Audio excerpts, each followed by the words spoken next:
الحمد لله الحنان المنان الذي خلق الإنسان وعلمه البيان والصلاة والسلام على رسوله سيد الإنس والجان وعلى آله وأصحابه ذوي الخير والإحسان أما بعد فأعوذ بالله من الشيطان الرجيم بسم الله الرحمن الرحيم اقتربت الساعة وانشق القمر وقال الله تعالى القارعة ما القارعة وما أدراك ما القارعة يوم يكون الناس كالفراش المبثوث وتكون الجبال كالعهن المنفوش إلى آخر هذه السورة صدق الله مولانا العظيم بارگاہ رسالت معاب صلی اللہ تعالی علیہ وسلم میں درود پاک کا ہدیہ پیش کریں اللہم صلی علی سیدنا و مولانا محمد معدن الجود والکرم منبع العلم والحلم والحکم وآلہ واصحابہ الکرام وابنہ الکریم وبارک وسلم صلاة دائمة سرمدا ابدا۔ آج میرے لیے سعادت کی بات ہے کہ میں عقیدتوں کے امام کے شہر میں بولنے کی غرض سے حاضر آیا ہوں۔ حضور اکرم صلی اللہ تعالی علیہ وسلم ایک محفل میں بیٹھے ہوئے ہیں، مشکات شریف کی حدیث ہے اور یہ حدیث پاک بخاری اور مسلم میں بھی موجود ہے۔ حضرت عمر فاروق رضی اللہ تعالیٰ عنہ اس حدیث کے راوی ہیں، فرماتے ہم سب حضور صلی اللہ تعالی علیہ وسلم کی مجلس میں بیٹھے ہوئے تھے، ایک اجنبی شخص محفل میں آیا، ہم میں سے اس کو کوئی پہچانتا نہیں تھا اور نہ ہی اس کے اوپر سفر کے آثار نظر آ رہے تھے۔ ظاہر سی بات ہے مدینے کا ہوتا تو ہم پہچان لیتے، باہر سے آیا ہوتا تو سفر کے آثار ہوتے، دونوں بھی چیزیں نہیں تھی۔ تعجب سے ہم دیکھ رہے تھے، وہ شخص اتنا قریب آیا کہ اپنے گھٹنے حضور کے گھٹنے سے ملا کے بیٹھ گیا، حضور صلی اللہ علیہ وسلم سے نہایت ہی قریب بیٹھ کر کے اس نے کچھ سوالات کیے، پوچھا سب سے پہلے مل ایمان، ایمان کسے کہتے ہیں؟ اللہ کے نبی صلی اللہ علیہ وسلم نے بیان فرمایا یہی جو چیزیں میں نے کہا ہے، اللہ پر ایمان لانا، فرشتوں پر، اس کی کتابوں پر، اس کے رسولوں پر، قیامت کے دن پر، مرنے کے بعد دوبارہ زندہ ہونے پر، تقدیر پر۔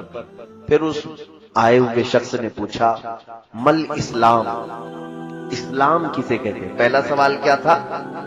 ایمان۔ دوسرا سوال اس نے کیا اسلام۔ اسلام حضور نے فرمایا کہ تم گواہی دو اللہ کے سوا کوئی معبود نہیں اور محمد صلی اللہ علیہ وسلم اللہ کے رسول ہیں، نماز قائم کرو، زکوٰۃ دو، روزے رکھو، حج کرو، یہ اسلام ہے۔ اسلام عمل کا نام ہے۔ پھر اس نے سوال کیا احسان کسے کہتے ہیں؟ ایمان، اسلام، احسان۔ احسان میں حضور نے فرمایا تم عبادت اللہ کی ایسی کرو جیسے کہ تم اللہ کو دیکھ رہے ہو، اگر یہ نہیں ہو سکتا تو ایسی عبادت کرو کہ اللہ تمہیں دیکھ رہا ہو، یہ احسان ہے۔ اب جو چیز مجھے بیان کرنی ہے اس حدیث کا ٹکڑا وہ یہ ہے، کیا ہے؟ چوتھے نمبر پر اس نے سوال کیا متساء، قیامت کب آئے گی؟ لیکن یہ پورے مجمع میں سوال ہو رہا ہے، صحابہ بھی بیٹھے ہوئے تھے، لیکن رسول کریم صلی اللہ تعالی علیہ وسلم نے اس سوال کے جواب کو الگ انداز میں بیان کر دیا، کیونکہ قیامت کا علم اللہ کے رازوں میں سے ایک راز ہے، سب کو آشکار نہیں کیا جائے گا۔ تو سوال پوچھنے والے سے حضور نے اتنا ہی فرمایا جتنا پوچھنے والے کو معلوم ہے، جتنا پوچھے اتنا ہی اس کے متعلق پوچھے جانے والے کو بھی اتنا ہے علم ہے۔ بہرحال حضور نے یہ نہیں فرمایا کہ مجھے معلوم نہیں ہے قیامت کا علم، مجھے معلوم نہیں، حضور نے یہ نہیں فرمایا۔ بعض لوگ اس کا ترجمہ غلط کرتے ہیں، لیکن حضور نے یہ فرمایا کہ ہاں میں اس کی کچھ علامتیں تمہیں بتا دوں گا۔ یہ نہیں بتایا کہ 10 جنوری کو 2025 کو، نہیں، محدد ٹائم نہیں، بلکہ یہ فرمایا کہ وہ آئے گی ضرور، ڈیٹ، پرٹیکولر ڈیٹ کی ضرورت نہیں، وہ کب آئے گی اس کی کچھ علامتیں میں بتا دیتا ہوں۔ اب حضور صلی اللہ علیہ وسلم نے اس محفل میں کچھ علامتیں گنوائی، 2-4 علامتیں تو اس حدیث میں ہی موجود ہیں۔ التلد الامۃ ربتہا، حضور نے فرمایا دیکھنا جب ہر ماں اپنا سردار جننے لگے گی، یعنی جو بچہ پیدا ہو رہا ہے وہ ماں باپ پر حکومت کر رہا ہو، اور پھر تم دیکھو گے کہ ننگے پیر والے نیچ ذات والے بڑے بڑے محلوں میں رہنے لگے، بڑی بڑی بلڈنگوں میں رہنے لگے، حکومت کرنے لگے. سمجھ لو قیامت قریب آ چکی. یہ علم اٹھا لیا جائے گا، جاہلوں کو لوگ سردار بنا لیں گے. یہ نشانیاں حضور نے گنائی. وہ شخص چلا گیا. حضرت عمر فاروق رضی اللہ تعالیٰ عنہ فرماتے میں دیکھنے کے لیے باہر گیا تو شخص ملا ہی نہیں ان کو. رسول کریم صلی اللہ علیہ وسلم نے حضرت عمر کو بلایا. تم اس کو ڈھونڈنے کے لیے گئے تھے؟ اتاکم جبرائیل یعلمکم دینکم. وہ جبرائیل تھے جو تمہارا دین سکھانے کے لیے آئے تھے. حضور صلی اللہ علیہ وسلم سے جو انہوں نے سوالات کیے وہ پوری محفل کو سکھانے کے لیے. میرے عزیزو آؤ اب اس حدیث سے ہم آگے بڑھتے ہیں. اللہ کے حبیب صلی اللہ تعالی علیہ وسلم نے اتنی علامات بتائی ہیں قیامت کے آنے کی کہ کوئی بھی دنیا کا انسان آج تک جو آیا ہے کسی بڑے حادثے کی اتنی اطلاعات اب تک نہیں دے سکا. کوئی بھی. موسم بتانے والے جو ایکسپرٹ لوگ ہوتے ہیں ٹی وی میں آتے ہیں نا روز سوٹ بوٹ پہن کر کے، موسم کا تاپمان اتنا رہے گا، یہاں بارش آئے گی، وہاں ٹھنڈی آئے گی. یہ جس دن بولتے ہیں اس دن بارش آتی نہیں، اور جس دن یہ کہتے ہیں کہ نہیں آ سکتی ہے تو آ جاتی ہے. یہ تو گیس کر کے بولتے ہیں. لیکن کسی بڑے حادثے کی اطلاع آج تک کسی نے دی؟ سونامی آ کے چلا گیا. پہلے سے کسی نے بتایا تھا کہ ایک بہت بڑا سونامی آئے گا؟ نہیں بتایا. بہت بڑا زلزلہ. امریکہ آج ٹیکنالوجی کے ہائی لیول پر پہنچا ہوا ہے. سائیکلون اتنے زیادہ اس کے ہاں آتے ہیں امریکہ میں کہ وہ اپنے ملک کو بچا نہیں پاتے. جب طوفان آتے ہیں تو ان کے پاس اتنے بڑے بڑے ایکسپرٹ ہیں، کوئی ان حادثوں کی اطلاع ان کو کیوں نہیں دے پاتا؟ جاپان ٹیکنالوجی کا مرکز سمجھا جاتا ہے. ہمیشہ زلزلے ہوتے ہیں جاپان میں، کوئی پکا گھر نہیں بنا پاتا. تو کب زلزلہ آ رہا ہے ان کے ماہرین کیوں نہیں بتا پاتے؟ زلزلہ پروف عمارتیں بنا کر کے بھی ڈھہ جاتی ہیں.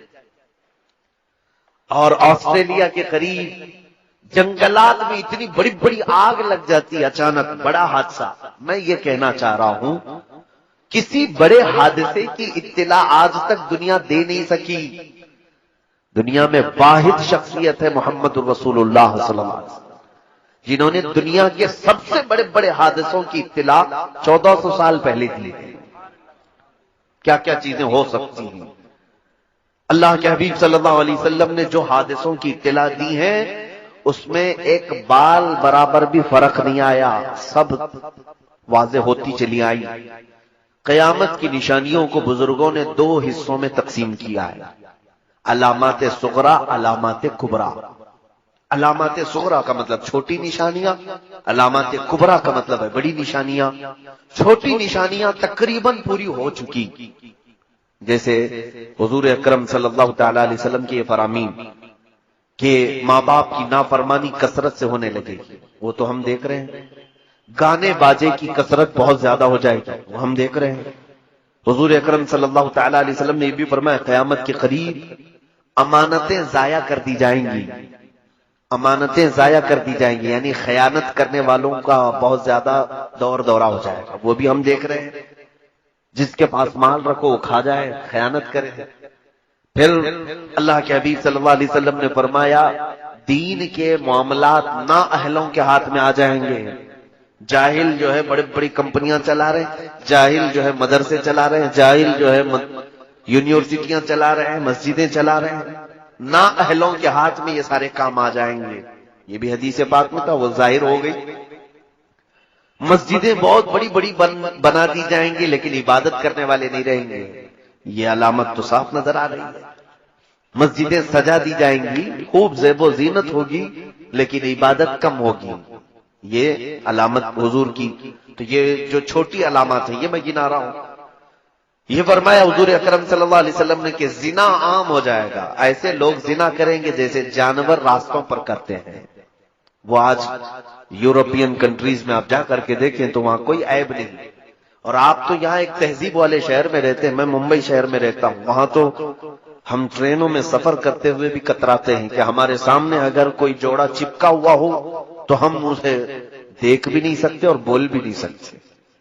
اتنی آزادی ہے کہ آج حریت آزادی کے نام پر ہر چیز کر لی گئی. بلکہ اب تو ہندوستان اس ڈگر پر آ گیا کہ یہاں پر گےازم کو بھی لیگل قرار دیا جا رہا ہے. مرد مرد کی شادی ہو سکتی ہے، عورت عورت کی شادی ہو سکتی ہے.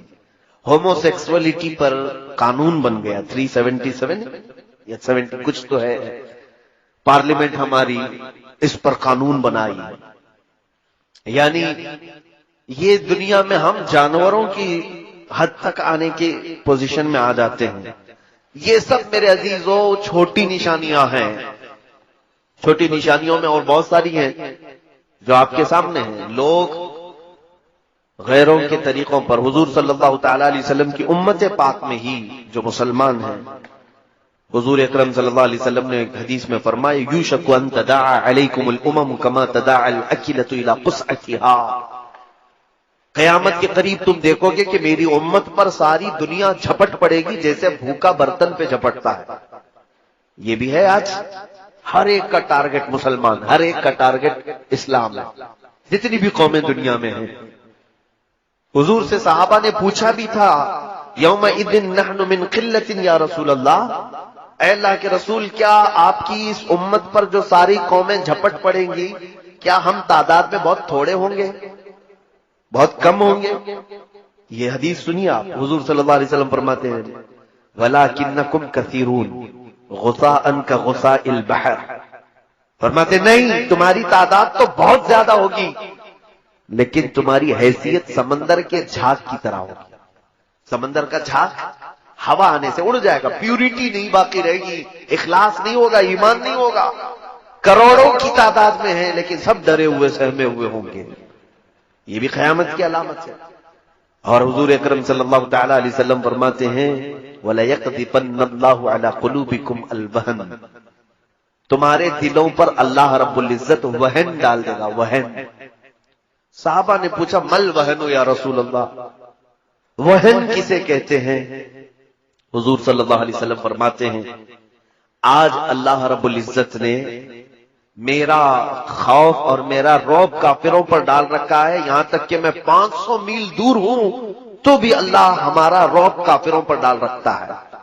لیکن ایک وقت ایسا آئے گا کہ میری امت کے دلوں پر کفار کا رعب ڈال دے گا. آج ہے کہ نہیں ہے؟ ہر کوئی ڈرا ہوا ہے. حضور صلی اللہ تعالی علیہ وسلم کی بات حق ہے. حضور نے فرمایا ایک وقت ایسا آئے گا کہ تمہارے دلوں پر کفار و مشرکین کا خوف اور ان کا رعب ڈال دیا جائے گا. صحابہ نے پھر پوچھا ایسا کیوں ہوگا کہ ہمارے دلوں پر؟ حضور نے فرمایا دو چیزیں جب ان کے اندر آ جائیں گی، حب الدنیا و کراہیت الموت. جب دنیا بہت زیادہ ان کو پیاری لگنے لگے، صرف دنیا دنیا دنیا، اور پھر موت سے یہ ڈرنے لگ جائیں، تو یہ دو چیزیں جس وقت میری امت میں آ جائیں اللہ تعالیٰ ان کے دلوں پر کافروں کا خوف ڈال دے گا، ان کا رعب پیدا کر دے گا. شاید یہ دو چیزیں ہمارے دلوں میں آئی گئی ہیں. ہر ایک کو اپنا کچھ بنانا ہے، سیلفش ہے ہم، ہر ایک کو صرف اپنی دنیا بنانی ہے، اور اس کے بعد پھر کوئی مرنا نہیں چاہتا ہم میں سے. ارے میاں مسلمان کے لیے تو موت بڑی نعمت کی چیز ہے کہ اللہ سے ملاقات ہوتی ہے. الموت جسر یوصل الحبیب الی الحبیب. موت ایک برج کا نام ہے، ایک حبیب کو دوسرے حبیب سے ملا دیتی. بہرحال یہ تھی چھوٹی علامتیں. اب جو بڑی علامتیں ہیں جو اب تک ظاہر نہیں ہوئی، اس میں سے چند حضور اکرم صلی اللہ تعالی علیہ وسلم نے فرمایا تم قیامت کے قریب دیکھو گے عیسیٰ ابن مریم آسمان سے نازل ہوں گے.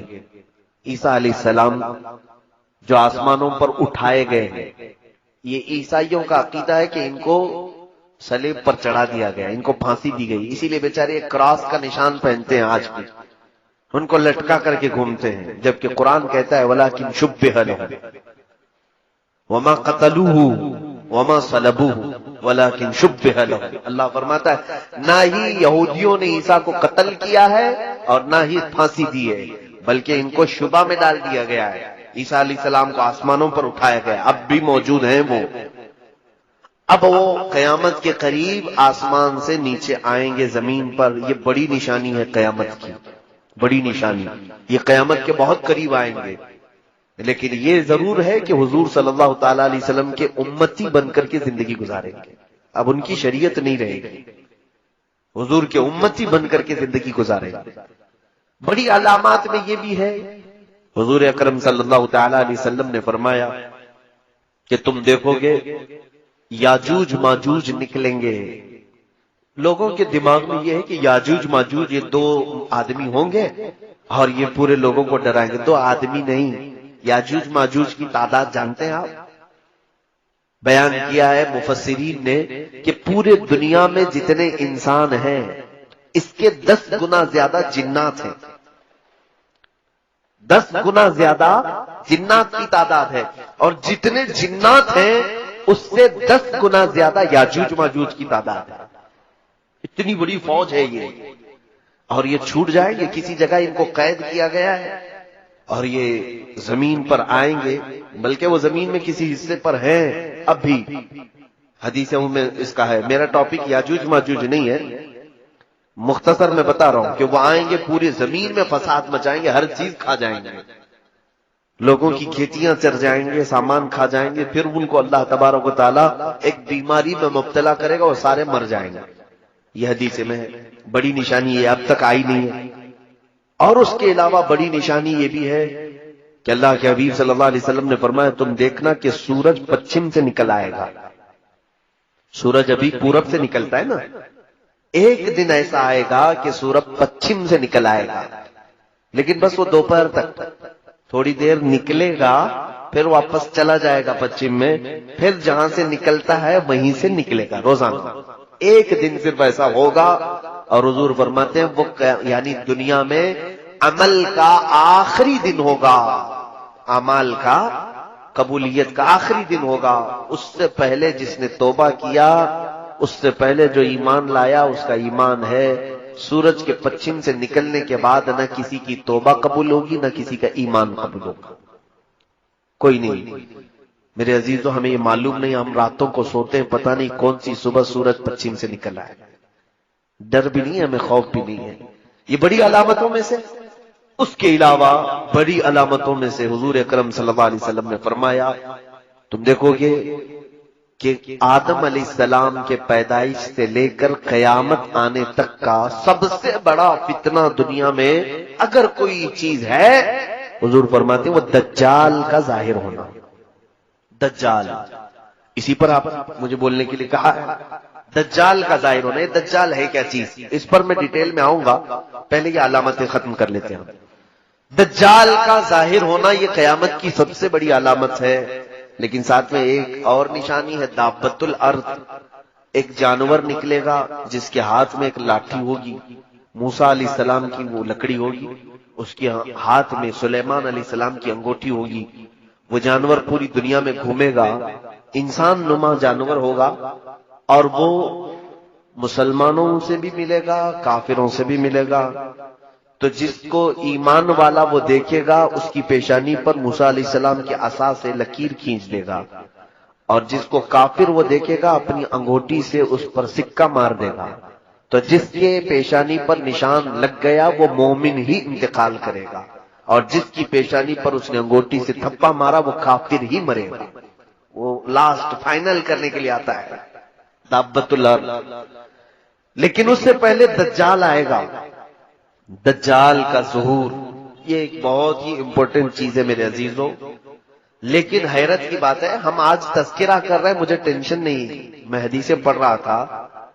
دجال کے آنے کا خوف ہونا چاہیے. حضور صلی اللہ تعالی علیہ وسلم اپنی دعاؤں میں یوں عرض کیا کرتے تھے اللہم انا نعوذ بک من فتنة المسیح الدجال. اے اللہ ہم تیری پناہ مانگتے ہیں مسیح دجال کے فتنے سے. آپ بھی دعاؤں میں اس کو شامل رکھیں. فرمایا کہ جب وہ دجال ظاہر ہوگا تو اس قدر آزمائش میں مبتلا کر دیا جائے گا ایمان والوں کو، وہ 40 دن میں پوری دنیا گھوم لے گا.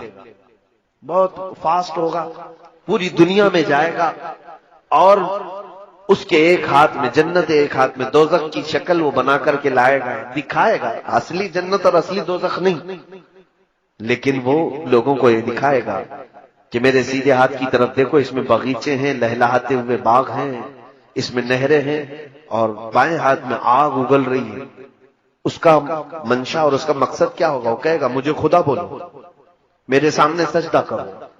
تو اگر کوئی اس کو سجدہ کرنے سے انکار کرے، حدیث پاک میں اس کی دونوں ٹانگیں پکڑ کر چیر دے گا اس مومن کو، یا تو پھر کھولتے ہوئے تیل میں ڈالے گا یا پھر وہ اپنی جلتی ہوئی آگ میں ڈالے گا، بہت سخت شدت کی تکلیف دے گا۔ اور جو اسے خدا مان لے، اس کے سامنے سجدہ کرے، وہ اس کو اپنی جنت میں ڈال دے گا۔ وہ لاکھوں کی تعداد میں لوگوں کو کافر بنائے گا، لاکھوں کی تعداد۔ اور یہ کوئی بعید بات نہیں لگتی مجھے، کیوں؟ آج کی سچویشن میں دیکھ رہا ہوں، یہاں کوئی بابا، لٹھ والا بابا اگر جیب سے ایک سکہ نکال کر کے دے دے تو لوگ سجدہ کرنا شروع کر دیتے ہیں۔ ارے بڑے پہنچے ہوئے بابا، ان کے بارے میں کچھ بھی مت بولنا۔ تو یہاں جو باباؤں سے بہک جاتی ہے پبلک، وہ دجال سے کیسے نہیں بہکے گی؟ دجال تو بہت بڑے بڑے کارنامے کر کے دکھائے گا، وہ خالی سکے نکال کر کے نہیں، میرے عزیزو حدیث پاک میں ہے، وہ آسمان سے بارش برسا کے دکھائے گا، زمین سے سبزہ اگا کے دکھائے گا۔ یہ کہے گا کہ میرے حکم سے بارش برستی ہے، میرے حکم سے زمین سبزے اگاتی ہے، تو مجھے خدا مانو۔ تو لوگ، ظاہر سی بات ہے، آپ بارش برسانا اللہ کا کام ہے، زمین سے سبزے اگانا اللہ کا کام ہے، تو بہت سارے لوگ یہی کہیں گے کہ خدا ہمارا زمین پر اتر پڑا، چلو اسی کی عبادت کرو۔ تو یہ دجال لوگوں کو اپنی عبادت میں مصروف کرنے کی کوشش کرے گا۔ یہ دنیا کا سب سے بڑا فتنہ، سب سے بڑا فتنہ۔ لیکن صرف اور صرف دو شہر محفوظ رہیں گے، مکہ مکرمہ اور مدینہ طیبہ۔ حضور پاک صلی اللہ علیہ وسلم نے فرمایا کہ دجال پوری دنیا گھوم پھر کر مکہ اور مدینے آنے کی کوشش کرے گا، فرشتے اسے دھکا دے کر کے باہر کریں گے، وہ یہ دونوں حرم کی حدود میں نہیں آ سکے گا، بس وہ سیف جگہ ہے۔ لیکن ہم سب پوری دنیا میں جہاں پر بھی ہیں، کوئی جگہ سیف نہیں ہے، دجال ظاہر ہوگا۔ اب میں یہ بھی بتاؤں کہ حدیثوں میں اس کا ذکر کہاں سے ہے۔ بعض لوگ کہتے ہیں قرآن میں نہیں ہے، لیکن صحیح احادیث کریمہ میں موجود ہے۔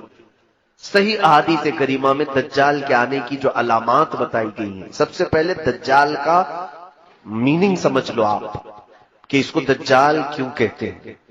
عربی میں دجل، دجل لفظ ہے یہ، جس کا مطلب ہوتا ہے جھوٹ یا بدل دینا۔ گدھے کے اوپر آپ نے شیر کی کھال ڈالی تو اس کو کہتے ہیں دجل، یہ فریب کیا ہے، اندر کچھ اور ہے، اوپر کچھ اور دکھا رہا ہے، تلبیس، یہ دجل ہے۔ اور دجل کا مبالغے کا صیغہ ہے دجال، بہت زیادہ جھوٹ بولنے والا، بہت زیادہ جھوٹ بولنے والا۔ اور ساتھ میں اس کو مسیح دجال کہتے ہیں، حدیث پاک میں بھی مسیح کا لفظ آیا ہے۔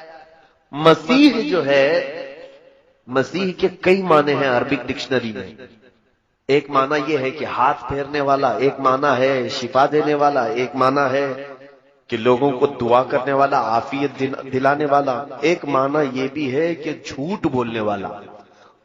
مسیح کے کئی معنی ہیں، لیکن اب میں آپ کو بتاؤں مسیح دجال کون ہوگا، کیسا ہوگا، کب آئے گا۔ 3 پوائنٹ پر آپ مجھ سے بات سنیں، اور اس کے آنے سے پہلے کیا ہوگا، چوتھا پوائنٹ ہے، اور وہ بہت ضروری ہے۔ دجال، حضور صلی اللہ تعالی علیہ وسلم نے فرمایا وہ ایک آنکھ کا ہے، کانا دجال۔ بعض لوگ اس تشویش میں مبتلا ہیں، کچھ لوگ مجھے کہنے لگے اسرائیل میں ایک آنکھ کا بچہ پیدا ہوا ہے، اس کی فوٹو بہت وائرل ہو رہی تھی، کہا کہ دجال پیدا ہو گیا، دجال پیدا ہوگا۔ تو سوال میرے پاس یہ آیا کہ دجال پیدا ہوگا یا کہیں سے نکلے گا؟ حدیث پاک ہے ابو داؤد شریف کی، دجال پیدا نہیں ہوگا، وہ آلریڈی ابھی ہے، کسی جزیرے میں ہے۔ حضور پاک صلی اللہ تعالیٰ علیہ وسلم ایک دن مسجد نبوی شریف میں تاخیر سے عشاء کی نماز پر آئے۔ یہ حدیث حضرت فاطمہ بنت قیس رضی اللہ تعالیٰ عنہا سے مروی ہے، اور یہ حدیث غالباً مسلم شریف یا ابو داؤد شریف کی، لیکن سیاہ ستہ میں حدیث موجود ہے۔ حضور تاخیر سے آئے، صحابہ نے پوچھا یا رسول اللہ صلی اللہ علیہ وسلم عشاء میں اتنی تاخیر سے آپ تشریف لائے؟ کہا ہاں، مجھے تمیم داری کی بات نے روک لیا تھا۔ تمیم داری پہلے ایک عیسائی عالم تھے، بعد میں مسلمان ہوئے، صحابی ہیں. ان کا ایک بڑا لمبا واقعہ ہے، آپ اس کو سن لینا علماء کرام سے، میرے پاس اتنا وقت نہیں ہے. تمیم داری سفر پر تھے، ایک مرتبہ کسی جزیرے میں یہ پھنس گئے. تو انہوں نے حضور صلی اللہ تعالی علیہ وسلم کو ایک واقعہ بتایا کہ سمندر کے سفر میں جہاز جو ہے بہک گیا اور ہچکولے کھاتے ہوئے غرق ہونے کے قریب تھا، لیکن ایک جزیرے میں پتہ نہیں کہاں پر، جزیرہ سمجھتے ہیں نا، آئی لینڈ، بیچ میں سوکھی جگہ اور چاروں طرف سے پانی ہو، اس کو آئی لینڈ جزیرہ کہتے. تو اس جزیرے پر میں پہنچ گیا تو وہاں دیکھا ایک عورت بہت ہی اونچی ہے، کالی شکل کی ہے، اور وہ اپنے بالوں کو نوچ رہی ہے. میں نے پوچھا کہ تو کون ہے؟ تو اس نے کہا میں جاموس ہوں، یا کوئی لفظ اس نے کہا. جاموس تو عربی میں بھینس کو کہتے ہیں، لیکن الفاظ یہ ہیں. کہا میں دجال کی عورت ہوں، میں تجھے اور ایک چیز دکھاتی ہوں. تو لے کر کے گئی، ایک بہت بڑی عمارت تھی، قلعہ تھا. وہاں جا کر کے دیکھا، یہ کہتے ہیں کہ اندر ایک بھیانک شکل والا جس کی ایک آنکھ تھی کالا قسم کا، وہ اپنے بالوں کو نوچ رہا تھا اور زمین سے آسمان کی طرف اچھل کود کر رہا تھا. بہت توجہ سے سنیے اس حدیث کو. تو میں قریب گیا اور پوچھا تم کون ہو؟ تو اس نے کہا میں دجال ہوں، میں دجال ہوں. یہ شاید ہو سکتا ہے کہ ہم سب کو عبرت کے لیے ایک شخص کو دکھا دیا گیا، ورنہ سب کے لیے پاسبل نہیں ہوگا. آج بھی بعض لوگ اس حدیث کی تشریح کرتے ہوئے یا تحقیق کرتے ہوئے، مجھ سے بھی کئی لوگوں نے پوچھا برموڈا ٹرائنگل شاید وہی جزیرہ ہوگا. برموڈا ٹرائنگل ایک جگہ ہے جہاں کوئی بھی جہاز جاتا ہے تو واپس آتا ہی نہیں ہے.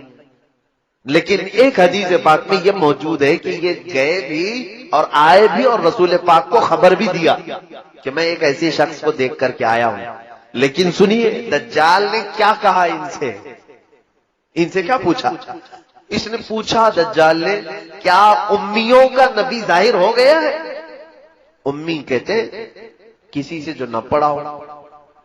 کیا امیوں کا نبی ظاہر ہو گیا؟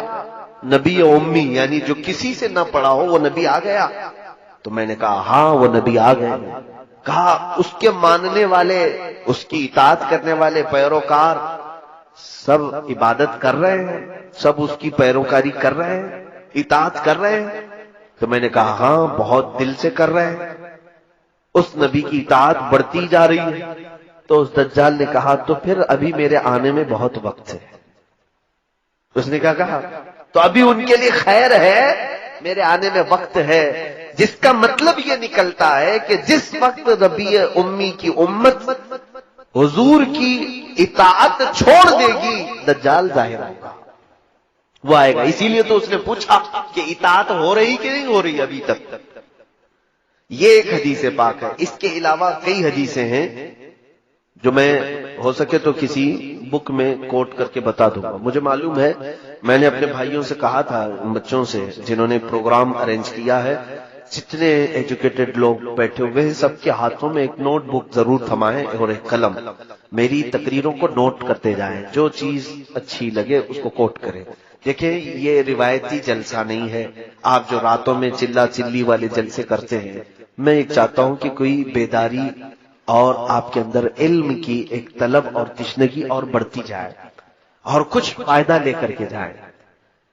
اس کے لیے یہ ضروری ہوتا ہے کہ آپ تقریر سن کر کے واہ واہ سبحان اللہ نعرے لگا کر سو نہ جائیں، بلکہ اس کو یاد رکھیں اور دوسروں تک پہنچانے کی کوشش کریں کہ میرے پاس ایک ایجوکیشن یہ آیا ہے، تو بھی میرے بھائی سن لے. اسی لیے ہم نے یوٹیوب کے چینل وغیرہ چلائے. صرف واحد ہمارا مقصد یہی ہے کہ علم چھپایا نہ جائے، دوسروں تک پہنچ جائے. اب دجال کے متعلق یہ بات سنیے. ایک حدیث پاک یہ ہوئی، سیدنا ابو بکر صدیق رضی اللہ تعالیٰ عنہ سے بھی حدیث پاک ہے. یہ مسلم شریف کی حدیث میں موجود ہے کہ آپ نے فرمایا کہ حضور صلی اللہ تعالیٰ علیہ وسلم نے دجال کا ذکر فرمایا اور ارشاد فرمایا وہ مشرق کی طرف سے ظاہر ہوگا. تو پوچھا گیا مشرق کدھر؟ کہا خراسان کی طرف. خراسان جانتے ہیں؟ خراسان یا افغان اور ایران کے علاقے کو خراسان کہتے ہیں.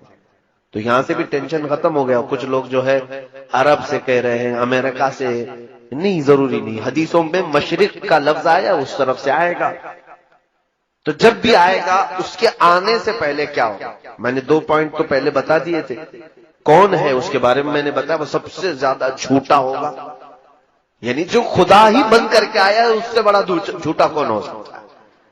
دوسری چیز یہ ہے کہ وہ کیسا ہوگا، وہ بتایا حضور صلی اللہ علیہ وسلم نے کہا ایک ہی آنکھ ہوگی اس کی اور کانا ہوگا، اسی لیے اس کو کانا دجال بھی کہتے ہیں، اور وہ 40 دن میں پوری دنیا گھومے گا۔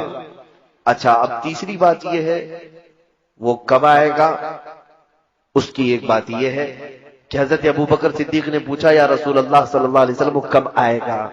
فرمایا دجال اس وقت ظاہر ہوگا جب سارے لوگ اس سے غافل ہو چکے ہوں گے، اس کے بارے میں کوئی بات ہی نہیں کر رہا ہوگا۔ آج تو ہم بات کر رہے ہیں، اسی لیے میں نے کہا مجھے ٹینشن نہیں ہے، لیکن جس وقت سارے لوگ بھول چکے ہوں گے، کوئی بات ہی نہیں کر رہا ہوگا دجال کے متعلق، دجال اچانک آئے گا۔ لیکن میرے عزیزوں، ہمارا ایک بات کرنا بھی کافی نہیں ہے، میجورٹی آج دجال کے متعلق گفتگو نہیں کرتی۔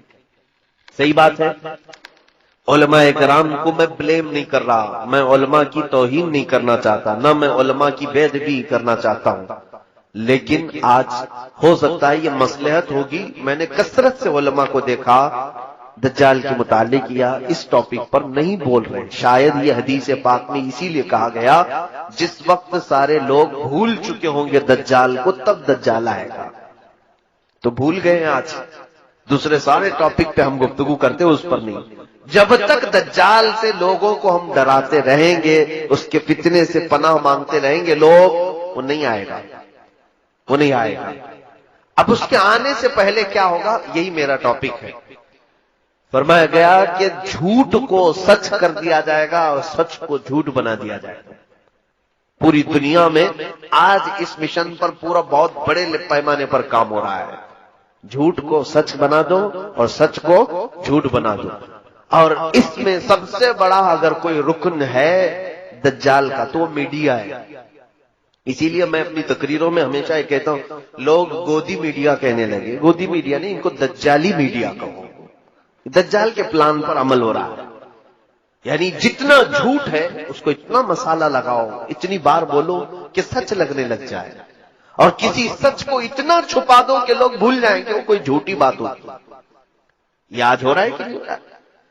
اور گناہوں کو سجا کر کے پیش کیا جائے گا کہ نئی نسل کو یہ لگے گا کہ یہ نیکی کا کام ہے۔ آج سود کو انٹرسٹ کا نام دیا گیا، فائنانس کا نام دیا گیا، نئے نئے نام دے رہے ہیں، گناہ تو وہی ہے نا۔ شراب کو الگ الگ نام دیے جائیں گے سجا کر کے، بہت سارے نوجوان ہیں ہمارے کہتے شراب نہیں پیتے، بیئر پی رہے ہیں، بیئر کیا چیز ہے؟ میرے عزیزوں، نام بدلنے سے کوئی چیز کی حرمت نہیں بدلتی، نئے نئے نام۔ ایک بار میں پلین میں تھا، ایک ایئر ہوسٹس آئی، اس نے ایک کین دیا، سب کو دے رہے تھے، کہا یہ کریزی واٹر ہے۔ کریزی واٹر یہ کیا چیز ہے؟ لوگ اس کو کریزی واٹر کہہ رہے تھے، دوسرے ہمارے ساتھ جو تھے وہ لیے پی رہے تھے۔ میں نے پوچھا کہ وائن ہے، شراب ہے؟ کہا نہیں، کریزی واٹر۔ میاں کریزی واٹر کا مطلب کیا ہوتا ہے؟ کیا پانی پاگل ہوتا ہے؟ کوئی پاگل پانی؟ کریزی واٹر کا مطلب؟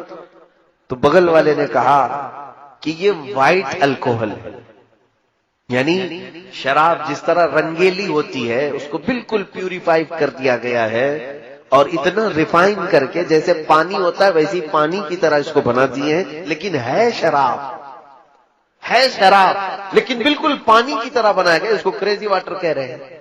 میرے عزیزوں، اس دن مجھے یہ سمجھ میں آیا کہ یہی دجال کے آنے سے پہلے جو مخبر صادق صلی اللہ علیہ وسلم نے بیان فرمایا، ہر باطل چیز کو سجا کر کے دنیا میں پھیلا دیا جائے گا۔ آج اس مشن پر سب سے زیادہ کام ہو رہا ہے۔ میں آپ کو اب یہ بات بتاؤں گا کہ مولانا آپ یہ دجال کے متعلق کہہ رہے ہیں کہ دجال کے آنے سے پہلے یہ ساری چیزیں ہوں گی، لیکن کون کر رہا ہے؟ میں یہ بھی بتا دوں، دجال کے آنے کا جتنا ہمیں خوف ہے، ہمیں ڈر ہے کہ نہیں ہے؟ حضور نے فرمایا کہ اس کے فتنے سے ڈرو، کہ وہ بہت بڑا فتنہ ہے، کتنوں کو بے ایمان کر دے گا، کافر بنا ڈالے گا۔ میں ابھی شروع میں ہی یہ بات کہا نا، ہم پتہ نہیں ہمارے سامنے چھوٹی بڑی چیزیں اچھمبے والی ہوتی ہیں تو ہم دل دے بیٹھتے ہیں لوگوں کے پیچھے. دیکھتے نہیں کتنے ایسے ڈھکوسلے پیروں کے پیچھے پھر رہے ہیں. اچھے پیروں کی بات نہیں کر رہا ہوں. ہمارے علاقے میں بہت سارے ایسے ہیں ساؤتھ سائڈ میں جو ایک وقت کی نماز نہیں پڑھتے, عورتوں سے اپنے جسموں کی مالش کرواتے ہیں. ان کے ہزاروں مرید ہیں. ایک بابا ہے, اس کو دودھ سے لوگ نہلاتے ہیں, عورتیں نہلاتی ہیں. اس نے تو اپنے گھر کے سامنے کعبہ تک بنا ڈالا ہے. کعبہ تک بنا ڈالا ہے. کیوں ان کے پیچھے پبلک ہے؟ میں نے پوچھا کہ تم پاگل ہو, مسلمان ہو, سامنے وہ شرک کر رہا ہے, اس کے پیچھے پڑے ہو. کہا نہیں تمہیں معلوم نہیں بابا کے چمتکار کیا کیا ہے. کہا کیا دکھاتا ہے یہ نظر بندی کرتا ہے, جادو کرتا ہے, لوگوں کے پیٹ میں سے سوئیاں نکالتا ہے, لوگوں کے پیٹ میں سے بلیڈ نکالتا ہے. اور کہتے ہیں ہم نے تو کبھی نہ سوئی کھائی نہ بلیڈ کھائی, لیکن بابا جب کہہ کر آتے ہیں تو سوئی بھی نکلتی ہے, بلیڈ بھی نکلتی ہے. کہا یہ تو نظر بندی ہے, شعبدہ بازی ہے, جادوگری ہے. اور اس کو دیکھ کر کے وہ لوگ اس کے فریفتہ ہو گئے بابا کے. اسی دن مجھے یہ بات یاد آئی, اس بابا نے تو خالی اتنا ہی دکھایا, جب دجال بارش برسا کے دکھا دے گا, سبزہ اگا کر کے دکھا دے گا, تب تو یہ قوم تو اس کو اللہ ہی کہنے لگ جائے گی, اس کو تو خدا مان بیٹھے گی. اسی لیے دجال پوری دنیا کا سب سے بڑا فتنہ ہے جو حضور نے فرمایا. اب اندازہ کیجیے آپ, رسول کریم صلی اللہ تعالی علیہ وسلم جس کے فتنے سے پناہ مانگتے ہو, وہ فتنہ کتنا بڑا ہوگا. نبی آخر الزمان صلی اللہ علیہ وسلم خود دعا کرتے تھے, اے اللہ مجھے دجال کے فتنے سے بچا. وہ کتنا بڑا فتنہ ہوگا. اس لیے ہم لوگوں کو ہلکے میں نہیں لینا ہے اس کو. اچھا میں جو بات کہہ رہا تھا, ہم جتنا اس کے فتنے سے ڈرتے ہیں, دنیا میں ایک قوم ایسی ہے جو اس کا شدت سے انتظار کر رہے ہیں. دجال کو وہ بہت زیادہ چاہتے ہیں, بہت زیادہ محبت کرتے ہیں, اور اس کے آنے کے لیے جانے کیا کیا کر رہے ہیں. ہم ڈر رہے ہیں نا, ہم تو اس کے فتنے سے ڈرے. دنیا میں ایک قوم ہے جو دجال کے آنے کا انتظار کر رہی ہے, وہ یہودی قوم ہے. جیوز جو ہیں, یہودی, اسرائیلی. میں اس کو کھل کر کے بول رہا ہوں. ایک بات مجھے معلوم ہے, میرے استاد مصر میں انہوں نے بتایا بھی تھا کہ یہودی اس وقت دنیا میں اتنے منصوبے بناتے ہیں, اور ان کے خلاف جو بولتا ہے اس کو یا تو مار ڈالتے ہیں, یا اس کے خلاف ایسی سازشیں رچتے ہیں کہ وہ بند ہو جائے, قید ہو جائے, یا تو پھر اسے خرید لیتے ہیں. یہ تو میں تقریباً 10 سال سے بول رہا ہوں. مجھے اس بات کا خوف نہیں ہے. جس وقت تک اللہ نے زبان رکھی ہے, میں امت محمدیہ کو حضور کی امانت سپرد کر کے رہوں. جب اللہ کو منظور ہو وہ میری زبان بند کرا دے, اور رب تبارک و تعالیٰ کے چاہے بغیر کچھ نہیں ہوتا. اس بات کو سن کر کے چلے. اگر کسی کو سننے میں اور محفل میں بیٹھنے سے ڈر لگتا ہے کہ یہ کوئی ہاٹ ہارر ٹاپک ہے, تو خدا حافظ کہہ سکتے ہیں, اپنے بستر پہ جا بھی سکتے ہیں. میری طرف سے کوئی زور زبردستی نہیں ہے بیٹھنے کی. لیکن اگر کسی کو کچھ نالج لینا ہے تو بیٹھ سکتے ہیں. دجال کے متعلق سب سے زیادہ اگر کسی کو انتظار ہے تو یہودیوں کا, اسرائیل کو.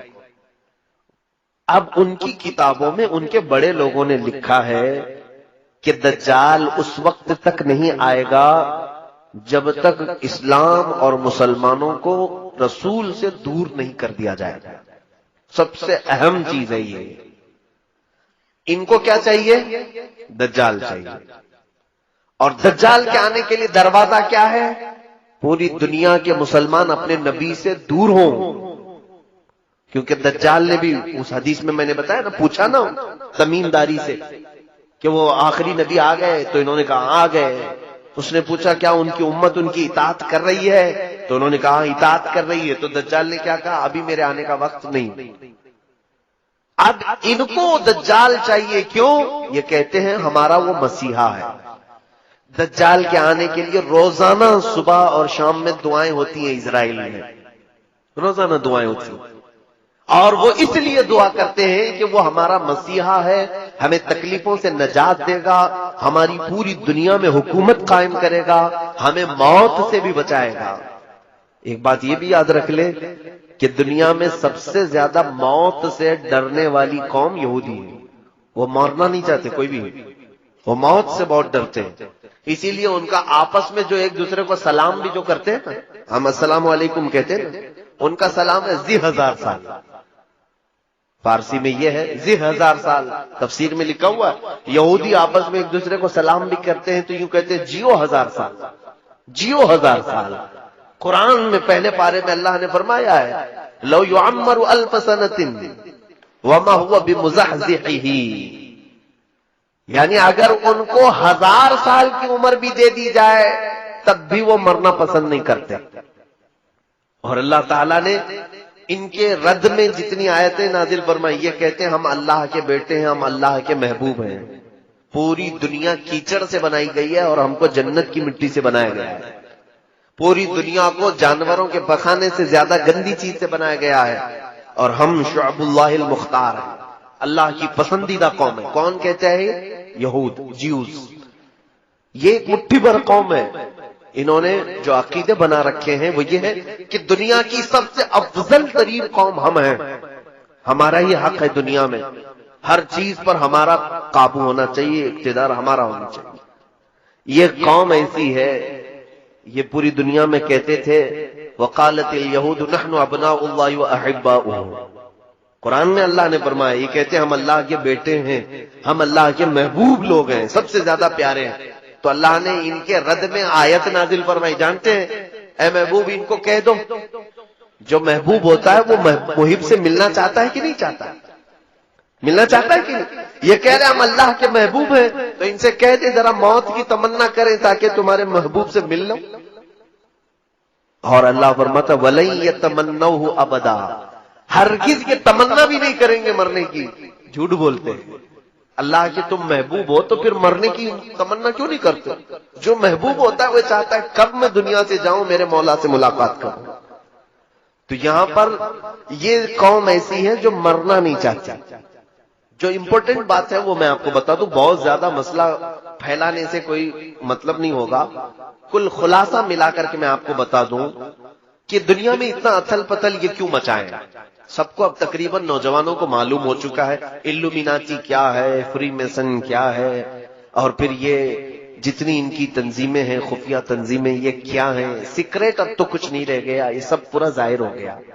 1 آئی، یہ ایک آنکھ کی علامت کیا ہے، ٹرائنگل کیا ہے، 66 کیا ہے، یہ سب یہودیوں نے بنائی ہوئی علامتیں. میں بہت سرسری انداز میں جا رہا ہوں کیونکہ پڑھا لکھا طبقہ بیٹھا ہوا ہے، اور اگر نہیں معلوم ہے تو میرے ان اشاروں پر آپ انٹرنیٹ میں سرچ کرو اور معلوم کرو کہ یہ چیزیں کیا ہیں. یہودیوں کی خفیہ تعلیمات ہیں. لیکن آپ یہ ہم سے پوچھیں گے آخر یہ کیوں ایسا کر رہے ہیں، ان کو کیا فرق پڑتا ہے، ہمارے پیچھے کیوں پڑے، پوری دنیا میں یہ نظام کیوں چینج کرنا چاہتے ہیں، کیوں پوری دنیا کو رد و بدل کرنا چاہتے ہیں. ایک ہی ان کا مقصد ہے، کیا ہے جانتے ہیں؟ یہ مرنا نہیں چاہتے، موت ان کو پسند نہیں ہے، اور یہ ہمیشہ جینا چاہتے ہیں.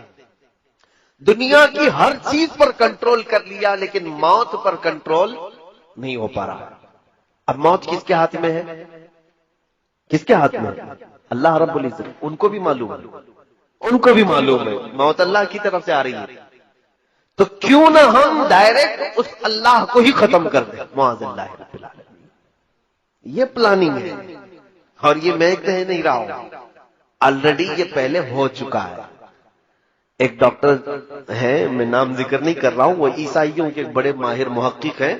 انہوں نے بھی اس چیز کی تحقیق میں لکھا ہے کہ پہلے کے دور میں نمرود کی جب حکومت تھی تب بھی یہ یہودی تھے.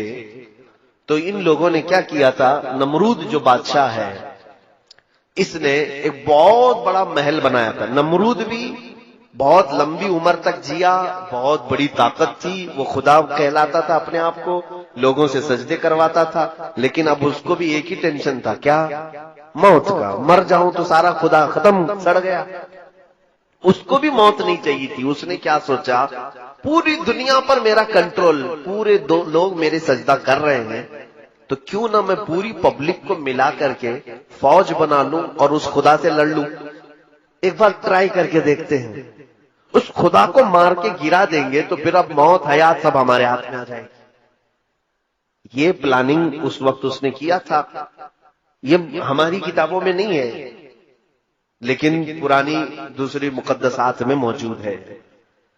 تو اب اس نے ایک بہت بڑا ورلڈ ٹاور بنایا تھا، اس زمانے کا بہت اونچا ایک محل بنایا، عمارت بنایا، اور دنیا بھر کے سارے لوگوں کو ایک جگہ جمع کیا، سب کی زبان ایک بنایا.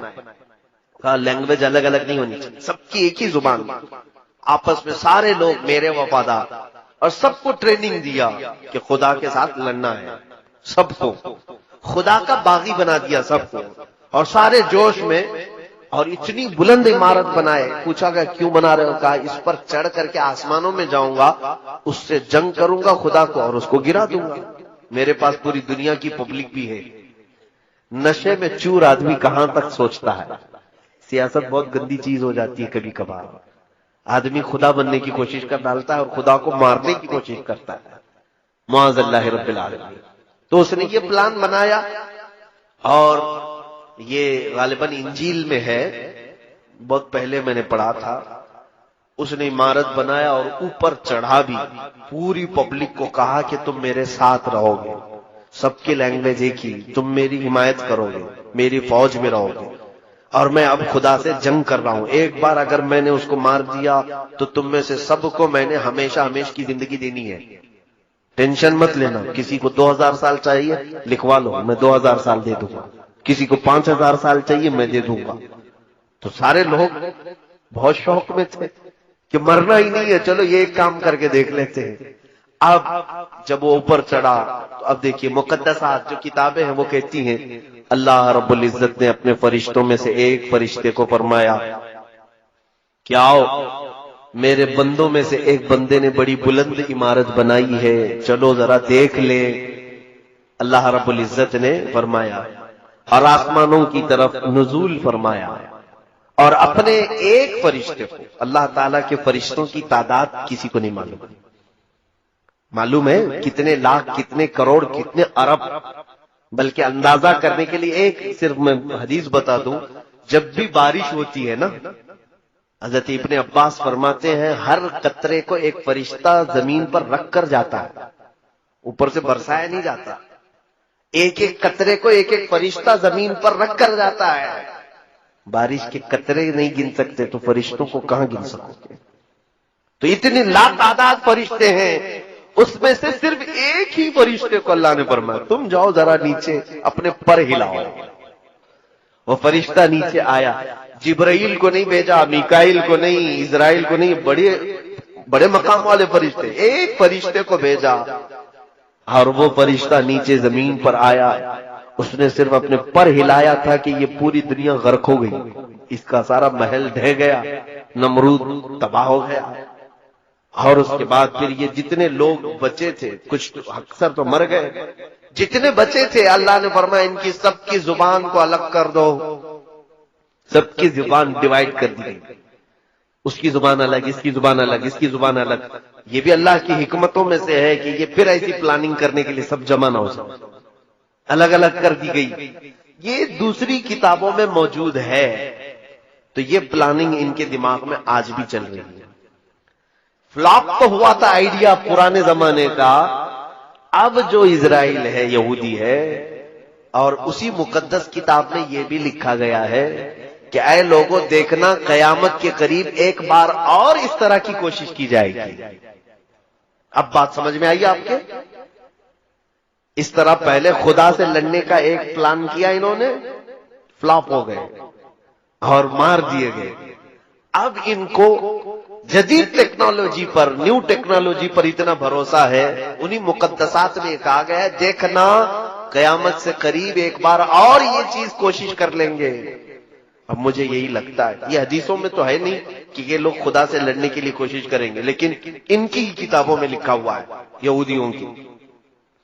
اب مجھے یہی سمجھ میں آتا ہے اسی پلاننگ کے تحت یہ اسی انداز سے چل رہے ہیں. ان کو ایک مسیحا چاہیے ہے، وہ دجال ہے جو خدا کا دشمن ہے، اور انہیں معلوم ہے دجال کا پاور کیا ہے. 40 دن میں پوری دنیا میں گھومے گا، لوگوں کو آسمان سے بارش برسا کے دکھائے گا، زمین سے سبزے اگا کر کے دکھائے گا. ان کو ایک ایسا پاورفل آدمی چاہیے جو خدا سے لڑ سکے، اس لیے وہ انتظار کر رہے ہیں. دوسرے ان کو کیا چاہیے؟ پوری دنیا کی لینگویج ایک ہونی چاہیے. تو یہ گلوبل لینگویج کے طور پر انگلش کو مشہور کر بھی رہے ہیں کہ سب کی کنیکٹ کرنے والی، سب کو کنیکٹ کرنے والی زبان انگلش ہونی چاہیے، سب کی کرنسی ایک بنانا چاہتے ہیں، اور آج تقریباً یہ کر بھی چکے، ڈالر پوری دنیا کی کرنسی بنتی جا رہی ہے، تقریباً ہر ملک اپنی ٹریڈنگ ڈالر میں کرنا چاہتا ہے، پوری دنیا کی ایک کرنسی ہو، ایک لینگویج ہو، اور آپ دیکھنا اکثر ان کے جتنے بڑے پریزیڈنٹ ہوں یا جو سٹارز ہیں، وہ اپنے بیانوں کے بیچ میں ون ورلڈ آرڈر یہ بات کہہ جاتے ہیں۔ نوجوان طبقہ اس کو نوٹ کر لے، one world order. One world order کا مطلب یہ ہوتا ہے ایک دنیا ایک حکم پر چلے، الگ الگ کنٹری نہیں چاہیے ہم، الگ الگ سیاست نہیں چاہیے، پوری دنیا ایک ہی حکومت پر، ایک ہی آرڈر پر چلے، یہ ان کا پلان ہے۔ کیوں میاں، کیوں پوری دنیا کو ون ورلڈ آرڈر میں ڈال رہے ہیں آپ؟ وہی پلاننگ جو نمرود کر چکا تھا کہ خدا سے لڑنا ہے، پوری دنیا کو پھر سے جمع کرو، ساری ٹیکنالوجی جمع کرو، اسی لیے یہ اسپیس میں بھی بھیج رہے ہیں کہ جا کے دیکھ کر کے آئے، سب تصویریں لے کے آئے کہاں خدا بیٹھتا ہے، معاذ اللہ رب العالمین۔ میرے عزیزو، میں ان ترقیات کے خلاف نہیں ہوں، اسپیس کے خلاف نہیں ہوں، میں چاند کے بارے میں گفتگو نہیں کر رہا ہوں، لیکن بعض محققین نے کہا کچھ لوگوں کی شرارت یہ ہے جیوز میں سے، جو ہر نئی ٹیکنالوجی کو خدا کے خلاف سوچتے ہیں۔ یہودیوں میں بھی، آج میں پورے یہودیوں کی بات نہیں کر رہا، بہت سارے یہودی وہ ہیں جو ان شرارتوں کو بالکل پسند نہیں کرتے ہیں، وہ تورات انجیل پر یقین رکھتے ہیں، ایمان رکھتے ہیں۔ عیسائیوں میں بھی سارے نہیں ہیں، وہ بھی اپنی مقدسات پر ایمان رکھتے ہیں، لیکن کچھ ایسے ہیں جن کو عباد الشیطان کہا جاتا ہے۔ یہودیوں میں ایک تنظیم ایسی نکلی جو ڈیول ورشپرز ہیں، یعنی شیطان کی عبادت کرتے ہیں، پوجا کرتے ہیں، یہ ان کا پورا کیا ہوا ہے، پوری دنیا کو بدلا ہوا ہے۔ اب سنیے، اب یہ پوری دنیا میں کیا ہنگامہ مچا رہے ہیں، کیا ہنگامہ مچائیں گے۔ میں باخبر ضرور کرنا چاہوں گا ہر بچے کو، ہر جوان کو۔ میں نے مصر میں ایک کتاب پڑھی تھی، تقریباً وہ 150 سال پہلے کی ایک میٹنگ ہوئی تھی، حاخام کہتے ہیں یہودیوں کو، مولانا پڑھے ہو، حاخام، یہ یہودیوں کے بڑے حکیم جو ہوتے ہیں ان کو حاخام کہتے ہیں۔ انہوں نے ایک میٹنگ لی اور اپنے حکیم سے یہودیوں نے پوچھا کہ ہم لڑکیوں کو ننگا تو کرنے کی پوری کوشش کرتے ہیں، لیکن مسلمان لڑکیاں ننگی نہیں ہوتی جلدی، یہ جلدی اپنا لباس اتار کر کے باہر آتی نہیں، ہم نے تقریباً دنیا کو ننگا کرنے کی کوشش کر ڈالی۔ تو اس حکیم نے 150 سال پہلے کی بات بتا رہا ہوں، کیا مشورہ دیا جانتے ہیں؟ اس نے کہا تھا کہ لوگوں، تمہیں فطرت معلوم نہیں انسان کی، عورتوں کی فطرت یہ ہے کہ بچپن میں ان کو جیسا پہنایا جاتا ہے جوانی میں ویسی ہی پہنتی ہیں۔ اگر کوئی بچی بچپن سے دوپٹہ پہنتی ہو اور فل کپڑے پہنتی ہو، اچانک 16 سال کی عمر میں اس بچی کو آپ آدھے کپڑے پہننے کے لیے کہیں، نہیں پہن پائے گی، شرم و حیا زیادہ ہوتی ہے۔ آپ ہی کی بات لے لیں، ابھی آپ پینٹ شرٹ پہن رہے ہیں، فل کپڑے پہن رہے ہیں، اچانک آپ کو کہہ دیں چڈی پہنو اور ہاف بنیان پہن کے باہر آؤ، شرم لگے گی کہ نہیں لگے گی؟ حیا مانے ہوتی ہے۔ جو فل کپڑے پہنتا ہے وہ ہاف کپڑے میں جلدی نہیں آتا۔ ہاں، جس کی بچپن سے ہی ہاف کپڑے میں رکھ دیا جائے، وہ 16 سال کیا، 20 سال کیا، 40 سال کیا، وہ ننگا گھومنے میں اسے کبھی شرم نہیں آتی۔ اس یہودی حکیم نے کہا، اے لوگوں، مسلمان بچیاں اس لیے ننگی نہیں ہو پا رہی آج تک ہمارے پلان کے مطابق کہ ان کے گھروں میں ان کے ماں باپ ان کو فل کپڑے پہنا کر کے رکھتے ہیں، بچیوں کو دوپٹے اڑواتے ہیں، اسکارف پہناتے ہیں، جس کی وجہ سے 16 سال کی عمر میں ان پر تم محنت کرتے ہو، یہ ننگی نہیں ہو پاتی۔ کہا کیا کریں؟ اس یہودی عالم نے کہا، ان کی بچیوں کے کپڑے ہاف بنانا شروع کرو، بچیوں کے اوپر محنت کرو، بڑی عورتوں پر نہیں، 16 سال 17 سال کی عمر کی بچیوں پر نہیں، چھوٹی بچیوں پر محنت کرو۔ میں نے یہ ایک عبارت پڑھی تھی، اس کے بعد آج تک میں دیکھ رہا ہوں مارکیٹ میں جب ہم لباس خریدنے کے لیے جاتے ہیں اپنی چھوٹی بچیوں کے لیے، بہت کم ایسا لباس ملتا ہے جس میں فل سلیوز ہوتے ہیں، ہاف کپڑے کے بچیوں کو ہم سب پہنا رہے کہ نہیں پہنا رہے؟ اور ہم تو اگر کسی کو کہیں تو کہے گا کیا مولانا ابھی سے پردہ فرض ہو گیا؟ 2 سال کی بچی ہے، 3 سال کی بچی ہے، کیا ابھی سے ہم اس کو برقع پہنا دیں، نقاب پہنا دیں؟ میاں نقاب اور برقعے کی بات میں نہیں کر رہا ہوں، انجانے میں ہم اس کو ننگا بنانے کی عادت ڈال رہے ہیں، آج ہی سے ہم اس کو ننگا رہنے کی عادت ڈال رہے ہیں۔ یہ ہمارا نہیں میرے عزیزوں، 150 سال پہلے کی یہودی عالم نے، حاخام نے اپنے یہودیوں کو کہا تھا کہ مسلمان بچیوں کو اگر ننگا کرنا ہے تو ان کی بچیوں کے کپڑے ہاف بناؤ۔ جاؤ آج مارکیٹ میں دیکھ لینا، آپ مارکیٹ میں دیکھو آج کپڑے تو ایسے ہم پہنا رہے ہیں۔ اکثر مسلمانوں کو ہم نے دیکھا کہ وہ دکان میں جا کر کے یہ پوچھتے ہیں کہ ویسٹرن سٹائل کے کپڑے چاہیے بچیوں کے لیے، اور ان کے لیے الگ سے کپڑے دکان والے دیتے بھی ہیں کہ سکرٹ ہونی چاہیے چھوٹا سا، اور بچیوں کو کندھے شولڈر دکھ رہے ہوں، ان کے جسم کے اعضاء ظاہر ہو رہے ہوں۔ اور وہ بچی جوان جب ہوتی ہے تو فل کپڑوں میں اپنے آپ کو انکمفرٹیبل محسوس کرتی ہے۔ اگر اس کو اچانک برقع پہنا کہتے کیا مجھے قید کر رہے ہو، بچپن سے تمہیں چھوٹے چھوٹے کپڑے پہنتی تھی، ابھی تم اسکارف ڈالو گے، دوپٹہ ڈالو گے، کیا کیا ڈالو گے میرے اوپر، جھلاتی۔ اور ان بچیوں کو ہم نے دیکھا ہے جن کی بچپن سے ہم نے تربیت اچھے ماحول میں رکھی، وہ بڑی ہونے کے وقت میاں ایسا ہے کہ وہ دوپٹے اپنے پورے جسموں پر ڈال کر کے رکھتی ہیں، صرف سر پر نہیں بلکہ کوئی حصہ ان کا جھلکنے نہیں دیتی، وہ حیا بہت زیادہ ہوتی ہے۔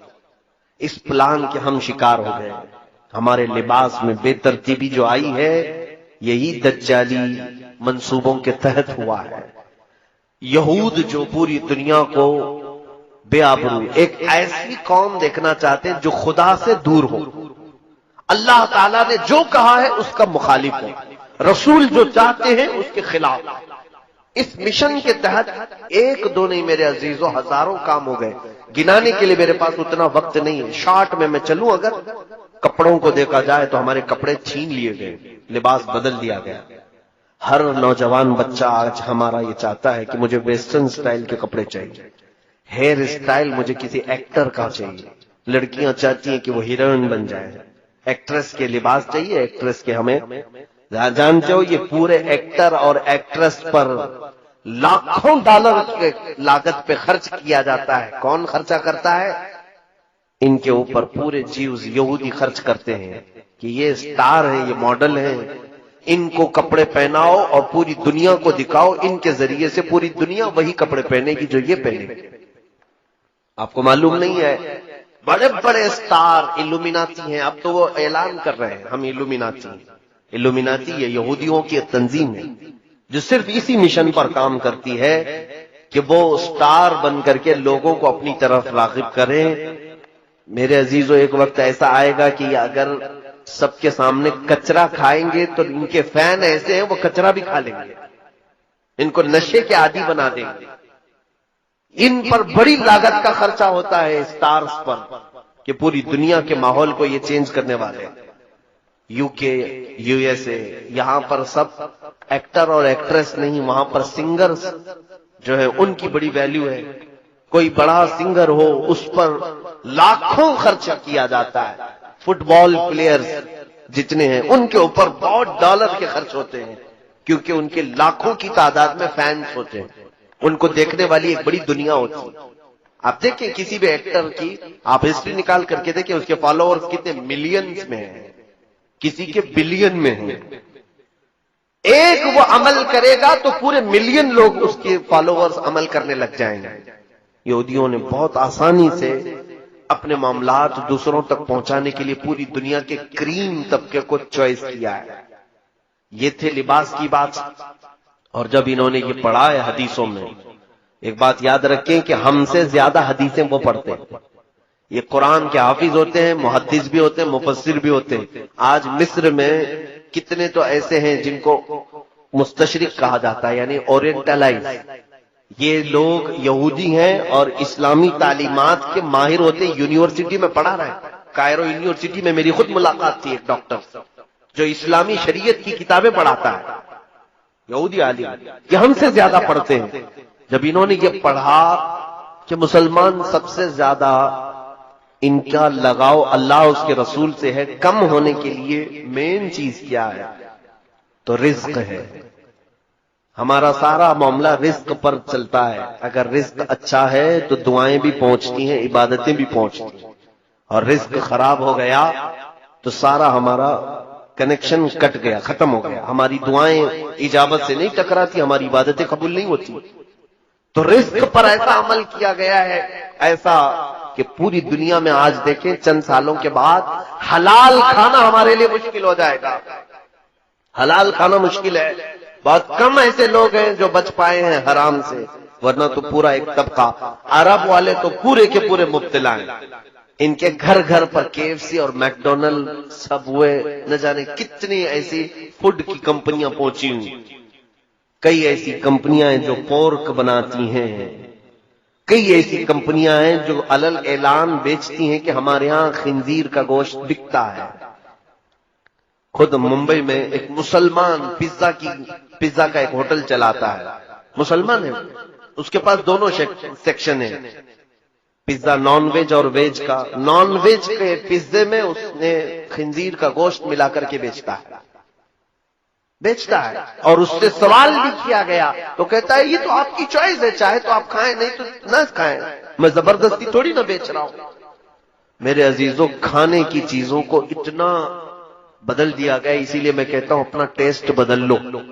بہت زیادہ زبان کو لذتوں کا عادی مت بنانا, ورنہ حرام چلا جائے گا پیٹ میں.